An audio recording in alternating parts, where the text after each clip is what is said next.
You're dating. Kwa kwanza una date. Eh. Date. What are the qualities you'll go for ukitafuta boyfriend?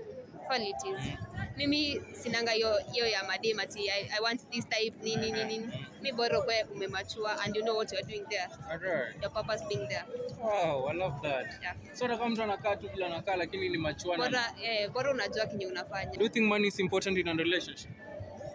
Okay, it's in some things but according to me, mambo ya pesa, okay, pesa ya boy ni ngumu sana ni kuombe. Alright. Because okay, tuseme labda siwezi kuwa nakutegemea all the time. Niko like kila time nakutisha do, kama tutafanya aje? Siwezi kuacha juu ya hiyo, but money is not everything in love. Okay, so money is important but money is not everything. Yeah. That's the point.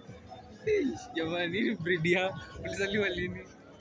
January mwaka. Mimi 2009. Watu 2009 wako ready hivi. How old are you? Me, I'm 16, guys. 16 years. Sijamaliza shule. Aiyo. Nice. What can you tell your fans watching you today? Guys, follow me on TikTok. Post Love Me She. Nawapenda. Alright. Yeah. Nice. Just for